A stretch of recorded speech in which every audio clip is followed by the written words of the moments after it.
Hello everybody and welcome to Forever Rugby on Forever Sports. And the Pumas have finished the Currie Cup campaign on a high as they absolutely decimated the Bulls, 44 points to 14. A very young Bulls side, but also a Pumas side, which despite also being quite young and quite inexperienced, have been playing together and playing pretty decent rugby the entire competition. What was particularly impressive about the Pumas' performance is that it wasn't the case of them dominating all the possession and having all the ball type thing. The Bulls had their opportunities, and yet the Pumas' defense stood up really well, they scrummed very well, and they pretty much just dominated the game across almost every sort of facet. You know, the defense was very good, the set pieces, they dominated the scrums, and just in general played a lot better than the Bulls. And I'm very happy about it because the Pumas have played some very good games, some very big and very spirited performances where Jimmy House has got a side which is full of a couple of experienced players who didn't quite make it at other unions and some buddy youngsters, and he's got them to play some very nice, very tough rugby where they just don't lie down, especially at home. They've made lots of teams to work and they've pushed the lines,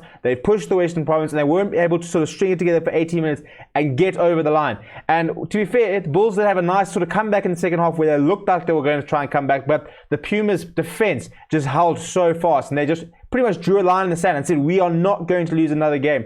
We are not going to let that happen. We are going to make sure that we get it all sort of done, you know, and they did. And credit to some big players who stood out for the Pumas. In particular, I'd like to single out Devin Williams, 2 tries for the flower half, playing out of position. I've been quite critical about him recently because I think that he struggles in terms of some of the sort of major flower half roles, in terms of getting the back line going, in terms of his kicking. His tactical kicking sometimes isn't quite up to par, but today spotted a very nice gap to create a fantastic solo try where he chipped over the top and ran over. Also a very nice try by the 5 meter where he spotted a gap, ran through.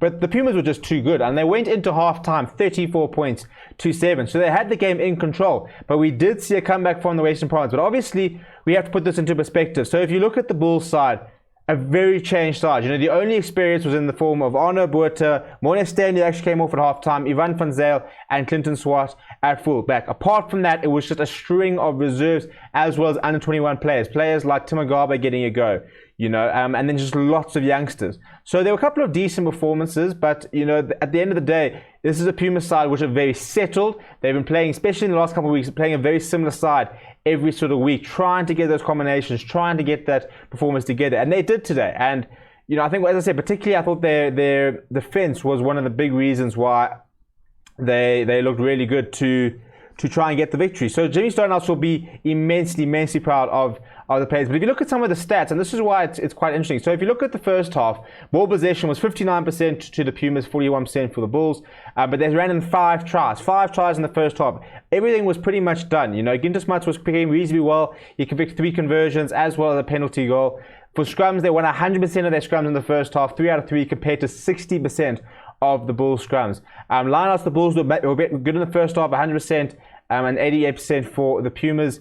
But the Bulls were just sloppy really, and they were just making too many mistakes. You know, dropping in balls, conceding too many penalties, and they conceded 10 penalties in the first half and 6 in the second half. So, you know, 16 penalties over the game compared to the Pumas, who conceded just 9. You know, almost half the amount of penalties.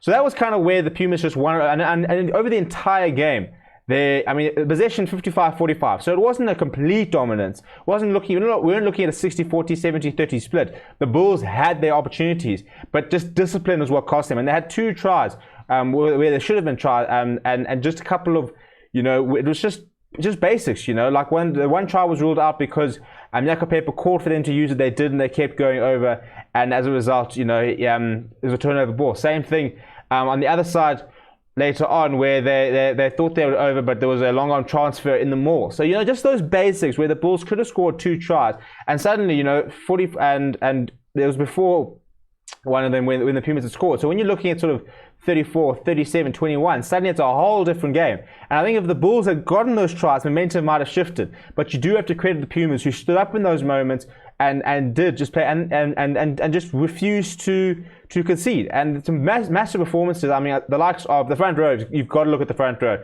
Simon Vestra was very good, Ignatius Prinsloo, Morgan Nadir. The 2 locks have worked on all competition. I thought Daniel Martins carried the ball very nicely. Vinny Engelbrecht, he is always everywhere. So many 8-mans at the moment. We saw how Jean de Rudolph moved to the Chiefs and made a huge impact.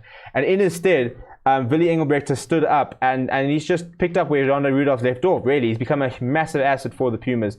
Etienne Talliot always looks for work. Luther Obi was very impressive. He scored a very nice try in the beginning of the game, and the back line was just where the Bulls were struggling, and that comes down to the fact that they played a very inexperienced side who haven't played a lot of rugby together. The defensive setups in the first half were just not good enough. There were too many gaps. It was very easy for the Pumas to score. There was some very nice handling by the Pumas, but there were just too many gaps, and you saw by the Devin Williams try, even the Luther Obi try, even the sort of the Engelbrecht try. You know, it was too easy. There were always gaps. There was always places where the Pumas could exploit the Bulls. And when the Bulls even did get a bit of momentum, as I said, they just keep giving away some silly penalties. So, look, it's not a case of back to the drawing board for the Bulls. Their entire point for this game was to be a learning experience. And I think the players will learn a lot. You know, some very young players in the squad that have got a bit of exposure. You know, somebody like Jade Stichling had some decent moments. Srivino Jacobs didn't get much to do, but JC Nell came on and looked to carry the ball quite a lot. Marcel van der Merwe came on and shut up the scrums a lot. A nice run out for Lizard Gorboka, who also got some game time, which is what they need. So there was definitely value in the game for the Bulls in terms of being able to give exposure, get a couple of players onto the field. But for the Pumas, you know, for me, it's just sort of a reward for the fact that they have played very well in a couple of games and gone nothing forward. And so for them to finish on a victory, to get those points, and to get a bonus point and win against the Bulls is a huge moment for them. So credit to Jimmy Stonehouse and the Pumas. They did provide some very good moments this competition. They were very close to even more. You know, if they had managed to sort of beat the Western Province, even beat the Lions, where they were arguably the better sides, then they could have actually sort of pushed the Pumas, pushed the Cheetahs, and they would have disrupted the log quite a bit. So they almost had quite a big impact on the tournament. They didn't really, because they couldn't get over the line, but it does show that they're not far away from competing. The biggest issue is they just can't keep hold of their players. But let me know what you thought of the game down below in the comments. Smash a like on the video, subscribe to the channel if you are new, and we'll obviously be doing a review and team of the week and all that stuff in the coming days, so make sure you keep it locked on Forever Sports. My name is Steven, and thank you very much for watching.